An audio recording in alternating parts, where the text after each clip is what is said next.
नमस्कार। और बहुत मेरा आभार पहले मैं व्यक्त करना चाहती हूँ कि आप सबने मुझे यहाँ बुलाया। और मैं बहुत सालों से विचार वेद की प्रक्रिया को दूर से देख रही हूँ और ये आज मेरा सौभाग्य है कि मुझे आज आपके साथ यहाँ रहने को मिला।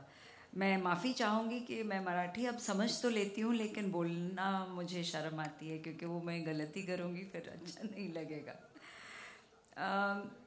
मैं थोड़ा सा जो मेरा आपसे मैं जो आज बताने जा रही हूँ थोड़ा हटके लगेगा आपको।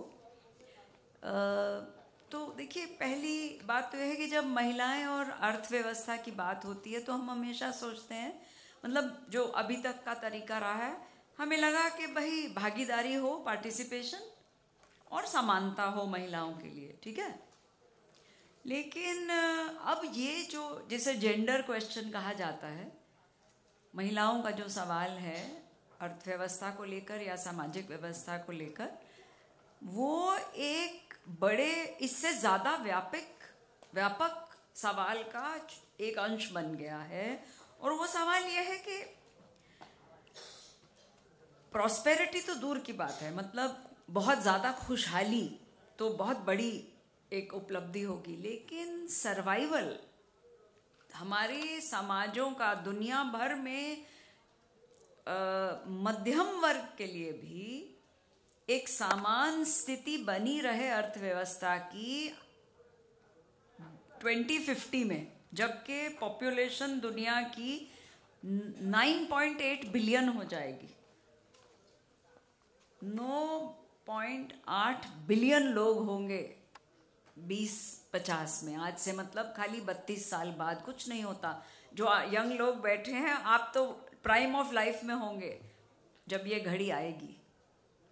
और अभी की जो व्यवस्थाएं हैं, जैसे कि पहले सेशन में तो बता ही दिया गया, वो केवल समता का तो समस्या है ही, विषमता बहुत है, लेकिन विषमता के होते हुए भी ये सिस्टम जो है वो अपनी गति से तब तक चलता रहेगा, इसके लिए बहुत बड़ी शंका है।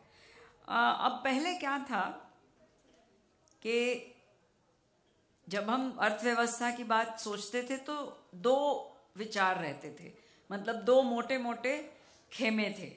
एक ये था कि जी कम्युनिज्म लाओ, सब जो प्रॉपर्टी है, जितनी भी पूंजी है, उसको सरकार के हाथ में दे दो और सरकार जो है वो समान भाव से सबके लिए चलाएगी। एक ये विचार था। दूसरा था कैपिटलिज्म का, कि सब कुछ जो है मार्केट पे छोड़ दो। हाँ, थोड़ा बहुत मार्केट को दायरे में रखो, उसको थोड़ा बहुत रेगुलेट करो और इससे हो जाएगा। अब आज की परिस्थिति ये है 2019 में कि ये दोनों विचारों के खेमों में अगर हम घिरे रहे तो हमें कोई ज़्यादा जवाब, कोई ज़्यादा सॉल्यूशन मिलने का संभावना नहीं है। और ये जो कम्युनिज्म और कैपिटलिज्म, समाजवाद और पूंजीवाद का जो द्वंद्व है, ये आज से 100 साल पहले भी मेरे हिसाब से एक, जिसे हम कहते हैं, एक झूठा विद्रोह था। आज तो जो है वो बहुत ही हमें संकट में लाने वाली बात है अगर हम सोचें कि दुनिया में और इतिहास में यही दो पक्ष हैं। मेरा आपसे आग्रह यह रहने वाला है कि एक बहुत लंबा ट्रेडिशन है विचार का और राजनीतिक मोबिलाइजेशन का, जो ये कहता आया है कि भाई बाजार भी ज़रूरी है, सरकार भी ज़रूरी है और सबसे ज़्यादा समाज ज़रूरी है। मेरी एक मित्र हैं, उनको गांव में, बिहार के गांव के एक्टिविस्ट ने ये बात कही थी कि देखिए ऐसा है कि पहले ना समाज होता था और सरकार का छोटा रोल होता था। फिर ये आया, इंपीरियलिज्म आया, कॉलोनियलिज्म, तो समाज बड़ा हावी हो गया, बाजार दूसरे दर्जे, समाज दूसरे दर्जे पे चला गया और बाजार जो है वो कम हो गया। अब ये युग आया है जिसमें बाजार पूरी तरह से प्रधान है, उसके बाद सरकार है और तीसरे दर्जे पे समाज है।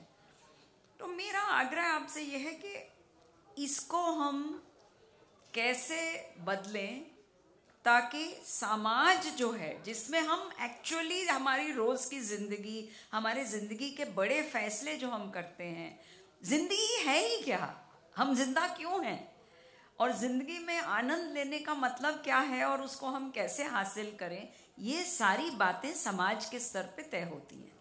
सरकार और बाजार जो है खाली इसको फैसिलिटेट, इसको कुछ मतलब समाधान सी चीज़ों के निकालने के लिए होते हैं।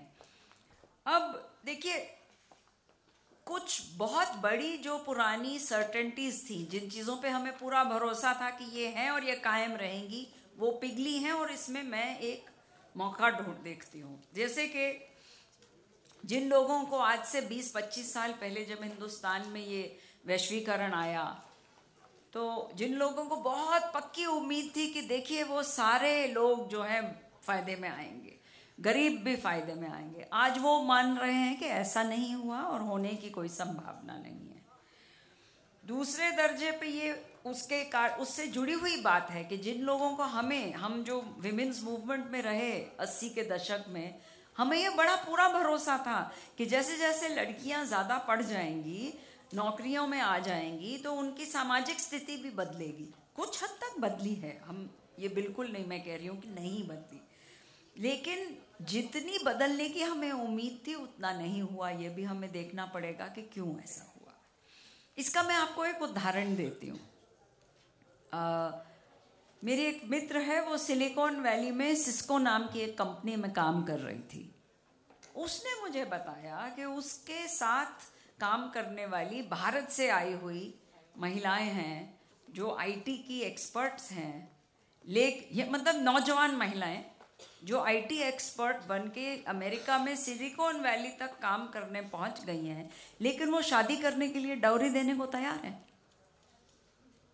और ये सुन के मेरे को बिल्कुल अचंभा आया, क्योंकि हम लोग जिस विचारधारा पे पले बड़े, उसमें ये बुनियादी मान्यता थी कि जैसे जैसे स्त्रियों के पास आर्थिक ताकत आएगी, आर्थिक इंडिपेंडेंस, आज़ादगी आएगी, तो वो अपने निर्णय खुद करेंगी और ये डाउरी जैसी, दहेज जैसी प्रथाओं को वो तोड़ के बाहर निकलेंगी। और निकली है, मैं ये कतई नहीं कह रही हूँ कि ऐसा बिल्कुल नहीं हुआ, लेकिन क्वाइट फ्रैंकली मैं तो बिल्कुल शॉक्ड हूँ कि अगर एक भी ऐसी महिला है जो इतनी आर्थिक आज़ादी को हासिल करने के बाद भी डाउरी जैसी प्रथा में शामिल होने को तैयार हो। तो ये इस किस्म की जो द्वंद्व हैं, उनसे हमें कैसे हम रचनात्मक तरीके से जूझ सकें, सवाल आज ये है। फॉर एग्जाम्पल, मेरी एक मित्र है, वो कमर्शियल, आपका जो रिटेल सेक्टर है उसके लिए बहुत रिसर्च करती है। आपका ये जितने भी डिपार्टमेंट स्टोर हैं, बिग बाज़ार है, उस किस्म की कमर्शियल एंटरप्राइजेस के लिए वो रिसर्च करती है। और उसकी रिसर्च एक बड़ी इंटरेस्टिंग बात दिखा रही है कि आज के समय में ज़्यादा महिलाएं अपने मतलब विवाहित घर में, अपने मैरिटल होम में अपने पेरेंट्स को, वृद्ध माँ बाप को लाकर अपने साथ रख के उनकी देखभाल करने के लिए सक्षमता पा रही हैं। अब ये वो खुद महिला काम करती हो या ना करती हो, ये उस डेटा में मुझे क्लियर नहीं हुआ, लेकिन देखिए अगर ये ट्रेंड जड़ें पकड़ता है, अगर ये बहुत बड़े पैमाने पे होने लग जाता है कि महिलाएं जो हैं अपने वृद्ध माँ बाप की, उनके बुढ़ापेपन में उनकी देखरेख अपने पति के घर में कर पाएं और इस बात को सही माना जाए, तो ये पितृसत्ता की एक बिल्कुल बुनियादी जो फाउंडेशन है उस पे ये बात उसको तोड़ेगी। क्योंकि बहुत बड़ा जो रोज़मर्रा की ज़िंदगी में पितृसत्ता का जो बहुत बड़ा हमारे दिमाग पे आज भी काबू है, वो इसलिए है क्योंकि आम आदमी, सो कॉल्ड पढ़ा लिखा आदमी भी ये मानता है कि नहीं नहीं, बुढ़ापे में तो मुझे बेटा ही देखेगा, और बेटे का ही फर्ज बनता है, और बेटियों को खाली अपने सास ससुर को देखना है, उन्हें अपने माँ बाप के प्रति कोई जिम्मेवारी या कोई एक सेंस ऑफ राइट कि मेरा हक बनता है कि मैं अपने माँ बाप को भी संभालूं, ये नहीं है। तो ये बड़ा अजीब एक हम दौर में चल रहे हैं। तो मेरा आज जो, अब आई थिंक मेरे पास कितना 25 मिनट का टाइम है, how much time total? Oh okay, more, okay, I have 12, very good. तो देन मैं कुछ चीज़ों को कट शॉर्ट करती हूँ। देखिए, मेरा आज आपके सामने लक्ष्य ये है कि हमें एक नई कल्पना बनानी होगी, क्योंकि अभी जो कुछ थोड़ा सा मैंने आपसे शेयर किया उससे एक बात तो क्लियर हो गई कि हम एक बड़े उथल पुथल और कंफ्यूजन के टाइम में जी रहे हैं। आप जिस भी चीज़ को सच मानेंगे उसका ऑपोजिट भी आपको मिल जाएगा और वो भी उतना ही सच होगा। फॉर एग्जाम्पल, सेल फोन एक ऐसी टेक्नोलॉजी है और उससे जुड़ी हुई जो इंटरनेट और सोशल मीडिया है, जिसने महिलाओं के रोल जीवन में एक आज़ादी लाने की भूमिका रखी है, इस पे कोई शक नहीं। जो महिला कहीं नहीं जा पाती, वो बिल्कुल घर में बंद है, उसको घर से निकलकर बैंक तक भी जाने की आज़ादी नहीं है परिवार के तौर पर, परिवार की तरफ से। जब उसके हाथ में सेल फोन आती है तो वो अपने आप को एक बहुत फ्रीडम का एहसास उसको महसूस होता है, क्योंकि वो उसको दुनिया भर से कनेक्ट करती है। ये सच है। लेकिन दूसरी तरफ ये भी सच है कि बहुत सारी अब एविडेंस आ रही है कि जो महिलाओं के प्रति जो सेक्सुअल वायलेंस हो रहा है, जो यौन हिंसा हो रही है, उसका एक और उसके बहुत बदतर, मतलब ग्रोटेस्क तरीके जो अब सामने आ रहे हैं, उसका एक कारण है कि उसी टेक्नोलॉजी के कारण बहुत बड़े पैमाने पर आम आदमी पोर्नोग्राफी देख रहा है और उसका शिकार हो रहा है, मतलब उसका एडिक्ट हो रहा है।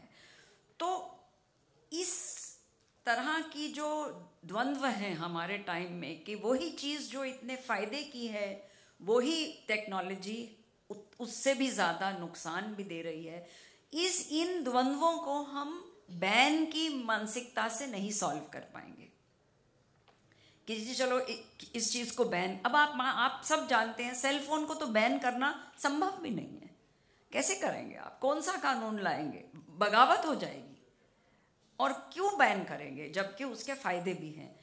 तो इस किस्म की सिचुएशन में हमें एक नई कल्पना चाहिए होगी। वो क्या होगी वो मेरे बस की बात नहीं है, मेरी इतनी बुद्धि नहीं है नई कल्पना क्या होगी उससे। लेकिन मेरे को ये इस बात की खुशी है कि विचार वेद जैसे ही और आपके समाज में, आपके स्कूल में, कॉलेज में, आपके घर परिवार, आपकी सोसाइटी में, जहाँ पे भी कोई भी प्लेटफॉर्म्स हैं, एक उनके लिए मेरा एक क्वेश्चन है, सुझाव के तौर पे, कि उनमें क्वेश्चन ये नहीं पूछने लायक कि भाई ये कम्युनिज्म या कैपिटलिज्म से सॉल्व होगा। सवाल ये पूछने लायक है कि हम जिंदगी से चाहते क्या हैं, हम अच्छे समाज से हमारा क्या मतलब है। और उसमें एक बात मैं अपना पक्ष रखती हूँ, मैं ये नहीं कह रही हूँ कि ये फाइनल पक्ष है। मेरी राय ये ज़रूर है कि जो बुनियादी जो समाजवाद का असूल था, या कहिए उसकी जो बेसिक उसके पीछे जो फिलॉसफी थी, उसको दोहराने की ज़रूरत है।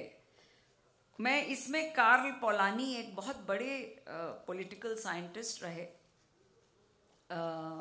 वो थे वैसे हंगेरियन, लेकिन उन्होंने इंग्लैंड में रह के एक बहुत महत्वपूर्ण किताब लिखी थी, द ग्रेट ट्रांसफॉर्मेशन, जिसमें उन्होंने ये समझाया था, उसको मतलब डॉक्यूमेंट किया था उन्होंने, वो इकोनॉमिक हिस्टोरियन थे, कि कैसे समाज को ईंट से समाज को तोड़कर ये बाजार की व्यवस्था बनाई गई है जिसमें हमको बताया गया है कि अपनी स्वार्थ, निजी स्वार्थ से ही समाज को चलाना है, और सोशलिज्म उसका एक विरोध था। तो ये कार्ल पोलानी ने सोशलिज्म का जो एक भूमिका रखी वो बहुत महत्वपूर्ण है।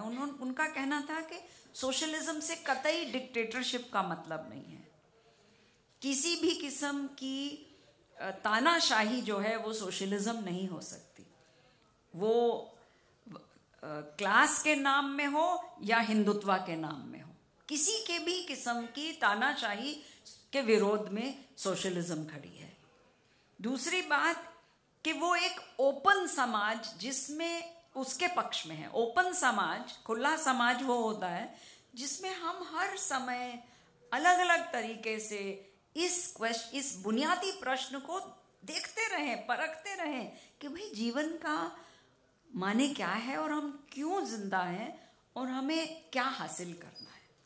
क्योंकि अभी के समाज में, दुनिया भर में, ये हमारी हिंदुस्तान की समस्या नहीं है, ये विश्व भर की समस्या है कि एक विकास क्या है, एक दृष्टि हमें दे दी गई है और उसी के पीछे हमें चलना है, नहीं तो हम बैकवर्ड हैं। तो मैं आपको एक उदाहरण बताती हूँ। अब आप एसडीजीज के बारे में शायद आप सबने सुना होगा, राइट? सस्टेनेबल डेवलपमेंट गोल्स, ये 2015 में घोषित हुए, दुनिया के हर देश ने उन पे साइन किया है। तो उनकी एक बुकलेट निकली है सस्टेनेबल कंजम्पशन और प्रोडक्शन पे। उसके कवर पे क्यों है, मुझे एक्चुअली आई डिडंट रियलाइज कि एक सेशन दूसरे सेशन के बीच में गैप नहीं है। मैंने आपको वो फोटो दिखानी थी, मैं लंच ब्रेक के बाद वो फोटो लगवा दूंगी आपको। तो उसकी कवर पे क्या है, एक हमारे देश की, हो सकता है आसाम की हो, वो चेहरे से ऐसे लगता है, महिला बैठी हैं और वो सूत कताई कर रही हैं और पीछे उनके कुछ हैंडलूम फैब्रिक लगे हुए हैं। ये कवर है सस्टेनेबल कंजम्पशन एंड प्रोडक्शन की हैंडबुक, जो कि यूनाइटेड नेशंस ने निकाली है दुनिया भर के ब्यूरोक्रेट्स को बताने के लिए कि आप कैसे जी प्रोडक्शन को सस्टेनेबल मतलब क्या, कि जो दुनिया को और पर्यावरण को नष्ट किए बगैर चल सके और सबको मिल सके। लेकिन मेरा आपसे आग्रह है कि आप गौर करिए कि ये महिला को उस पे डालने का कितना एक किस्म का व्यंग है मेरे हिसाब से, उसकी फोटो वहां डालने का। मतलब उनका मतलब नहीं था इसको व्यंग में लेने का, मुझे व्यंग लग रहा है। क्योंकि देखिए, पहली बात तो ये है कि जो गोल नंबर 12 है, सस्टेनेबल कंजम्पशन, हैंड स्पन, ये गोल 12 है, सस्टेनेबल कंजम्पशन एंड प्रोडक्शन। मानव इतिहास में सूत कताई और हैंडलूम वीविंग से ज्यादा कोई चीज सस्टेनेबल प्रोडक्शन और कंजम्पशन नहीं हुई है। नंबर 11, एसडीजी 11 है कि जी उस वर्ग, हर इंसान को inclusive, safe, resilient and sustainable habitat मिले, सेटलमेंट मतलब रहने की जगह।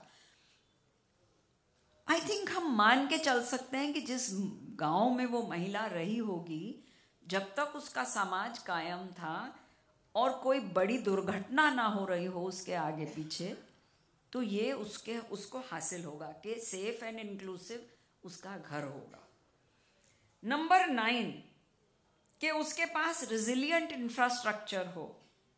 अब अगर आप खाली सड़कों को अगर आप इंफ्रास्ट्रक्चर मानेंगे तो हो सकता है कि उसके पास कच्ची सड़क हो, पक्की ना हो। वो खैर हम शहरों वाले जानते हैं कि पक्की सड़क भी कितनी पक्की होती है। लेकिन ये उस इलाके की फोटो है, आसाम, मेघालय, वहाँ के कहीं की है, जहाँ आज से पीढ़ी दर पीढ़ी पानी को पकड़ने के, उसको स्टोर करने के, उसको पीने के लायक बनाने, रखने के, और उसको मैक्सिमम मतलब बेनिफिट के लिए पानी को उपयोग करने के पारंपरिक तरीके हैं, जिनको हम इंफ्रास्ट्रक्चर नहीं मानते, क्योंकि वो मशीनें नहीं चलती, उनको पानी रखने के लिए और लाने के लिए उसमें बिजली नहीं लगती, तो उसको हम फॉरवर्ड नहीं मानते। एंड एसडीजी 8 है कि जी उसके पास डिसेंट वर्क हो, तो इसके पास तो है। तो वो जो फोटो है उनकी बुकलेट पे, उस महिला के पास ये 4 जो है एसडीजी मेरे हिसाब से तो पहले से हैं, लेकिन उसको फिर भी बैकवर्ड माना जाएगा। क्यों? क्योंकि वो जिस अर्थव्यवस्था में वो जी रही है उसमें ग्रोथ नहीं होती, जो बात आपको पहले सेशन में बहुत अच्छी तरह बखान के बताई गई। ग्रोथ वो है जी जो 2 से 4, 4 से 8, 8 से 16, इसी को ग्रोथ माना जाता है। अगर आप अपना काम काज कायदे से, आराम से, इन सब चीज़ों के होते हुए, काम का आनंद होते हुए आप कर रहे हैं और हर साल करीब करीब आपकी उतनी ही आमदनी है, तो आप तो बैकवर्ड हैं, क्योंकि आप 2 का 4 नहीं कर रहे हैं, 4 का 8 नहीं कर रहे हैं। अब ये जो सवाल है, ये मेरा आपसे आग्रह यह है कि ये अर्थव्यवस्था की भाषा में हम इस बात को नहीं सुलझा पाएंगे। हमें एक नैतिक और एक्चुअली आध्यात्मिक सोच के बल पे ही इसको तय करना पड़ेगा कि जीवन में महत्वपूर्ण क्या है। क्योंकि अर्थव्यवस्था के तौर पे तो जो बात है वो जयती जी ने आपको बता दी कि भैया आपको जीडीपी चाहिए कि वेलबींग चाहिए, और ये दोनों चीजें हमेशा एक साथ नहीं जाती। आपको पता है कि अमेरिका में जब उन्होंने एक नया बनाया, it's called genuine progress indicator, GDP का ऑपोजिट एक किस्म से वो होगा, तो उन्होंने उसमें क्या किया, जितनी भी कमाई या मतलब पैसा इकोनॉमी में डिवोर्स के कारण आता है उसको माइनस किया, जितना पैसा क्राइम बचाने में या क्राइम हो गया उसको सॉल्व, उसको मतलब दोबारा चीज को मनाने में उसको, so crime prevention and crime restoration after crime, इन दोनों को निकाला। जितना पैसा डिप्रेशन की दवाइयों पे खर्च होता है उसको निकाला। ऐसे करते करते करते जब उन्होंने बहुत सारी जो हमारी लाइफ में अंधकार वाली बातें हैं, दुख वाली बातें हैं, पीड़ा वाली बातें, हाँ पर्यावरण से पैदा हुई जितनी भी बीमारियों पे खर्चा हुआ, इसको निकाला, तो अमेरिका की जीडीपी बहुत कम हो गई। तो एक अगर हम खाली मटेरियल लेवल पे बात करें तो उसका तो बिल्कुल स्पष्ट है कि जब तक जीडीपी के कॉन्सेप्ट को हम हटा नहीं देंगे, उसको एक नए कॉन्सेप्ट में नहीं लाएंगे, तो कोई ना महिलाओं के लिए ना पुरुषों के लिए किसी के लिए ब्राइट फ्यूचर नहीं है। क्योंकि जब तक जीडीपी अलग रहेगा और सोशल ह्यूमन डेवलपमेंट इंडेक्स अलग रहेगा तो हम इसी किस्म के खेल के हारते रहेंगे। तो आई close by sharing with you कि हम अब इस पे आप कहेंगे कि क्योंकि उन्होंने कहा मैं गांधी पीस फेलो रही हूं तो अब मैं गांधी जी की बात करूंगी, लेकिन आज मैं गांधी जी को तकलीफ नहीं देने वाली हूं। मैंने उनसे पहले के एक सज्जन के विचार आज आपके सामने, तो ये बताने के लिए कि ये एक खाली हिंदुस्तान में ये विचार नहीं पनपा। मैं मानती हूं कि हमारे पास आज भी ज्यादा आध्यात्मिक, सामाजिक और दार्शनिक हमारे पास ताकत है इस नई कल्पना को बनाने के लिए, ये मैं जरूर मानती हूँ। वो इसलिए क्योंकि हमारे समाज में अभी भी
मच।